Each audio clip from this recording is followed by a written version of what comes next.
Oh, The 100, a show that originally a friend told me to watch and was one of the first TV shows I reviewed on this channel for season 1. Now, after all this time, like a long time later, I have finally caught up to season 7 and finished it. So how did season 7 go? How did it wrap up the whole story of The 100 and finish up? Because this is the last season, believe it or not. Let's find out. This is The 100, season 7. Don't go away.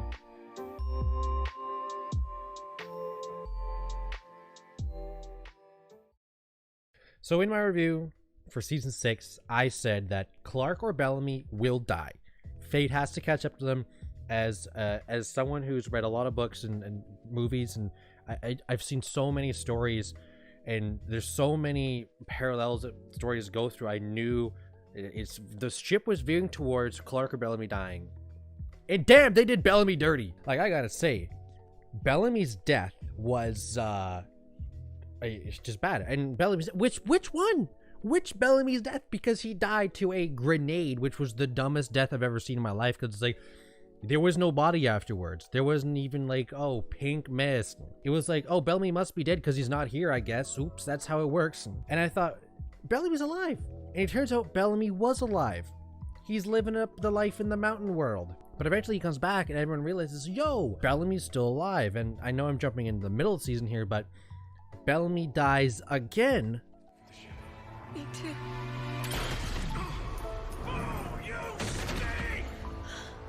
In like the most non-epic way I've ever seen.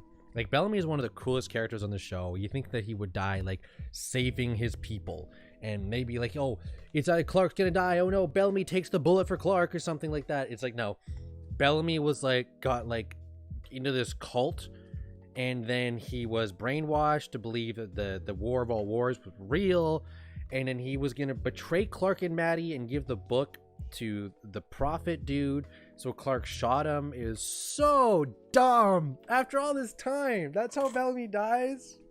Come on. Now, okay, he did have a point. Everyone did transcend. This was a legit thing. There was an actual, like, you know, war to end all wars, except it was a test. So he was right. But you think he would have disclosed that? Like, why was he keeping this a secret? Anyways, moving on from arguably the biggest anchor of this season, which was Bellamy. I want to move on here. The last season of a TV show is usually the emotional bow where every story gets, you know, tied up and clipped, and it has to end somehow. And I was expecting that. I was expecting that season 6 was so good on so many levels that in season 7 there's a lot of people we're gonna lose. And that kind of happened. Now, yes, it does kind of go crazy in the end, which I will get to at the very end. I'll talk about the ending when we get there. Something I want to point out right away is that something I've noticed is with the 100 is how easy the show is for introducing new characters. Like, every season they've introduced a character that I've come to love, and this season just one of them was Hatch. He was part of like the rogue like minor camp dudes, and Hatch was a good character. He was a good guy, and I just want to point out the fact that the 100 through 7 seasons still introduces new characters that are still likable. Like, it's very rare for a TV to be like, hey, here's a new character, what you think? And for me to be like, oh, that's kind of good, and then to have that consistently, that's pretty good. Now, if you've seen season 7 of the 100, you're gonna know what I'm talking about, how the timelines are really fucked. There are like separate worlds where time is a lot faster or slower. Like the storyline of Diyoza, Hope, and Octavia, that's good. Yeah, the timeline is like, oh, 10 years passed here, but only like a couple weeks on Earth time. That is kind of cool.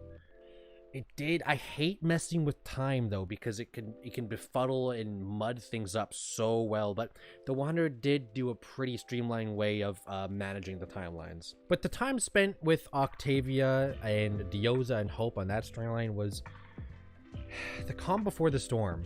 That's when life was just simple. Before Octavia got back into war, before Hope knew about war and killing people and all this, and Diyoza wanted to shield her from that. And I just, as much as they look back on those moments in their life, I look back at those episodes with such simpler times. As if the storyline couldn't get more unrealistic at this point through the different timelines, let's get into the fact that you can teleport via a ball. Okay, big metal sphere. You touch the numbers in coordinates with where you want to teleport, Am I losing anyone here? Anyone? Yeah, it's a bit weird, but there was a good line in the show where Clark was like, oh, that seems weird. Well, how about, you know, taking a chip and becoming a zombie or whatever? Or how about transferring your consciousness into another person's body via a microchip? Does that seem weird? Because that actually happened. So she does have a point.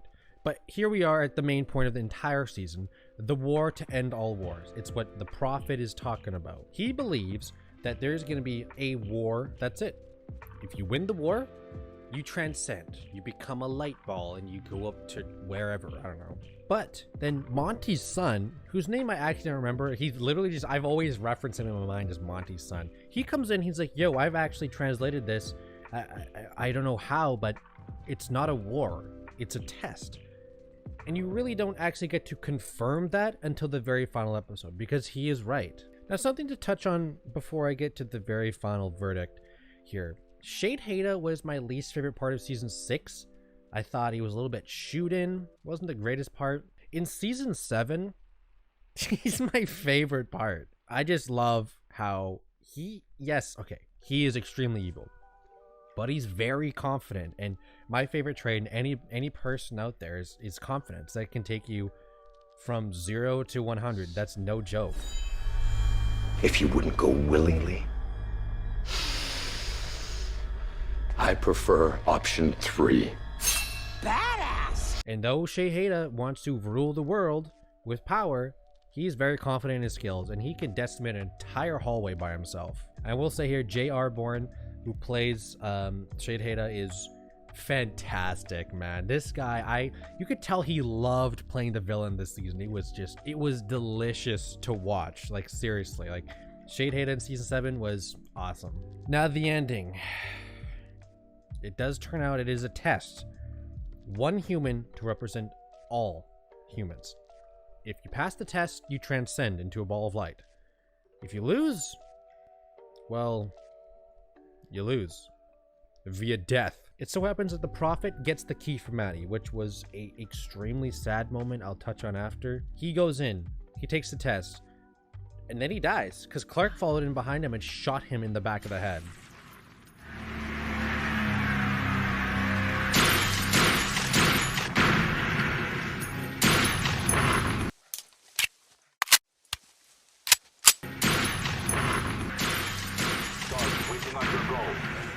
Which that was a crazy moment. But then it was like, is that an automatic fail? But Clark actually gets to take the test, but she fails. And it's like, hey, humans doomed to die. And throughout all of this, I honestly was expecting such a bad ending here. Like, I didn't think that this would work out. We've already had Maddie, who is alive, but to get the key, to get the memory that held the key, they had to drill and like go so deep into her mind. She suffered a massive stroke, and she's pretty much like, she can't move her eyes. She's there. She can hear everything, she could see everything, but she can't move. And Clark holding Maddie in her arms, it's like, that was like extremely like crazy sad. You also had Amori dying on John Murphy. What? Yo, crazy. And they actually had a good send-off because Murphy took the mind drive out of Maury's head and impaired their minds. They're gonna die because you can't last forever like that, but he said he'd rather spend 4 hours with her than eternity alone. You also had the good tie-up ending where the war that was happening between the disciples and like the Grounder crew was so parallel with every storyline that's ever been in the 100, because at one point Raven, who also went in to talk to whatever the god was that was the judge for the test, she came back and said, this is why I can't save humanity. You guys are literally fighting each other. What is wrong with you guys? You guys suck. And that's so true. Every single season has been put up to a you versus me, a war and peace fight between one side and another every single season. And how poetic is it that that is what dooms them in the final? And I thought that that was it. They're gonna die. But no, we had to go like some Disney route where Octavia walks out and she says, hey guys, not cool, stop fighting. Everyone puts their guns down. That's it, stop. And then the judge is like, okay, you guys can transcend. Literally everybody except for Clark goes up to transcend. Yes, this is including Maddie. who is dead, but apparently her soul fucking lives. And this is also true for Emori and John Murphy. They both get to go to the afterlife. Bellamy is still dead though, because dead don't transcend. So Bellamy legitimately got the only closing storyline of death here. And you might think, oh, so Clark has to live alone? That's rough. That's tough. I guess that's not too bad of a, not too cheesy of an ending. Wait a minute. She goes down to the beach. You won't believe this. Every one of her friends, like Emori, Miller, Jackson, John Murphy, Indra, people like that, they had the choice apparently to not go to the afterlife, but to come back down with their full body intact. So apparently the judge or the gods repaired Emori's body or whatever. She came back fully good. And that's it. A happy ending. I don't like it. Honestly, how many storylines in the 100 ended happy? How many storylines in the 100 had an undertone of happy? None of it was happy. And it just feels kind of off that everything came together. Like literally everything except for Bellamy worked out in the end 100% perfectly. And it kind of seems like everything that happened before, there was no consequence except for Bellamy. But I will say that it does end on a tone that I've always thought of the 100. It's a theme that I've thought of in the 100 that keeps popping up, that a lot of characters have always came back to, where it's just, they've never said it, but it's always been implied. It's the fact that the best part of life isn't the major crazy shit. The best part of life has always been, in this TV show and in real life, is just chilling out by the beach or by the campfire with the people that you're most comfortable with, and just that's it. That's heaven, I guess. It reminds me of an old quote from Desperate Housewives, Mike Delfino, where he said, buddy, this is heaven. It is? Sure, sitting with the people you love more than anything in the world, eating the double cheeseburger and fries, it's gotta be heaven. My heaven would be in this diner eating cheeseburgers with Susan. And it's like, I think a lot of people actually forget that in real life, where they think heaven is like the crazy world. But in reality, everyone has their own heaven, and it's not what people think it is. It's something that passes by you. So yeah, that was season 7. And wow, the 100 is done. Now you're gonna laugh your ass off at this one, because while watching the 100 and the flashbacks of the Prophet, there was a point where I said to myself, and I wish I had this recorded for proof, when the Prophet's daughter ran out, okay, and the brother chased after her, I said to myself, you know what? There's no season 8. Why don't we do a prequel?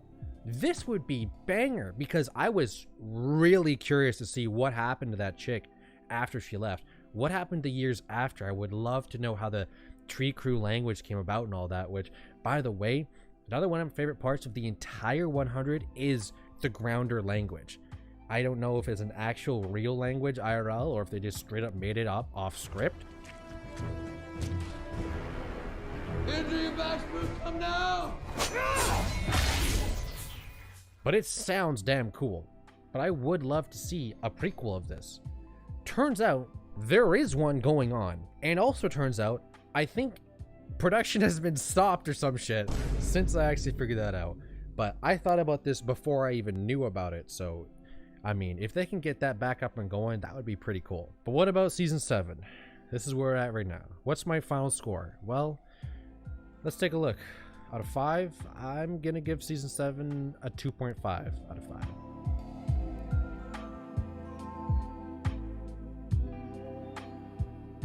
So that's it.